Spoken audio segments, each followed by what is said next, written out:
அனைவருக்கும் வணக்கம். பேராசிரியர் மதுசா விமலானந்தம் எழுதிய தமிழ் இலக்கிய வரலாற்று களஞ்சியம் எனும் நூலில் 8 தொகையிலிருந்து 3வது நூலான ஐங்குறுநூறு பற்றிய செய்திகளை நாம் கேட்கலாம்.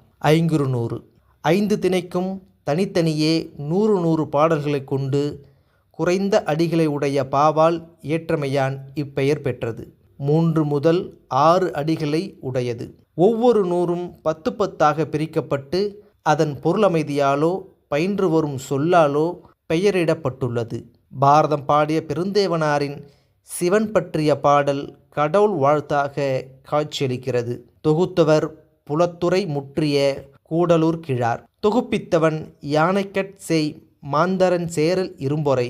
இதற்கு பழைய உரையும் ஒன்று உண்டு. எழுதியவர் பெயர் தெரியவில்லை. ஆனால் 5 திணைகளுக்கும் ஐவேறு புலவர்களால் இது பாடப்பட்டமையை கீழ்வரும் வெண்பாவால் தெளியலாம். மருதம் ஓரம் போகி நெய்தல் அம்மூவன் கருதும் குறிஞ்சி கபிலன் கருதி பாலை ஓதலாந்தை படிமுல்லை பேயன் நூலை ஓது ஐங்குறுநூறு என்று பழைய வெண்பாவால் தெளியலாம். 500 பாடல்கள் 5ஆக வகுக்கப்பட்டு ஒவ்வொரு நூறும் 10 பகுக்கப்பட ஒவ்வொரு நூறும் 10 பகுக்கப்பட்ட நுண்மையும் மருதத்தை முதற்கண் கொண்டொளிரும் மாண்பும் 3 அடிகளில் முதல் கரு உரி என்ற முப்பொருள்களையும் குறைவர கூறும் முதன்மையும் பறவை விலங்கினங்களையும் கொண்டே 5திணையை அருமையாக விளக்கும் அழகும் இயற்கை எழிலையும் உலக பொருள்களின் இயல்பையும் சில சொல்லால் எடுத்துரைக்கும் ஏற்றமும் தனிச்சுவை தமிழ் சுவை இனிமையும் ஒருங்கே கொண்டு ஒளிரும் உயரிய நூல் ஐங்குறுநூறு. ஐங்குறுநூறில் மறக்கவியலாத பகுதிகள். தலைவியை உடனழைத்து சென்று தன் ஊரில் திருமணம் செய்து கொள்கிறான் தலைவன். தலைவியின் பெற்றோர் இருவரையும் தம் ஊருக்கு அழைத்தனர். அவர்களும் வந்தனர்.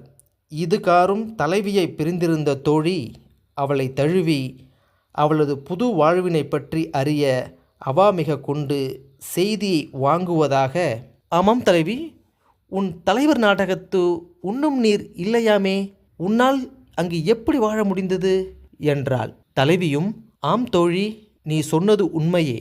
அங்கு வகையான நீர்நிலை கூட இல்லை.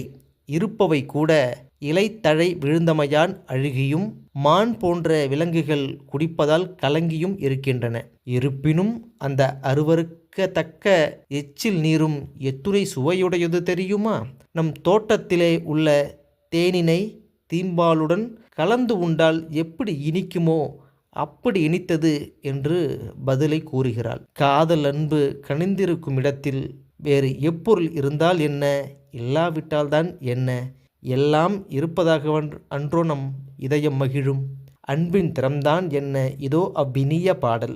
அன்னாய் வாழி வேட்டன்னை நம் படப்பை தேன்மயங்கு பாலினும் இனிய அவர் நாட்டு உவளை கோவர்கீழ் மானுண்டு எஞ்சிய கழலி நீரே என்று 203வது பாடல் மேற்கண்ட செய்திகளை குறிப்பிடுகின்றது. இவை மட்டும் அல்லாமல் இந்திர விழா பற்றிய செய்திகளை 62வது பாடலிலும், மார்கழி நீராடல் பற்றிய செய்தியை 84வது பாடலிலும், தொண்டி பற்றிய செய்திகளை 171வது பாடலிலும், கொற்கை பற்றிய செய்திகளை 185வது பாடலிலும் நாம் காண கிடைக்கின்றன. நன்றி, வணக்கம்.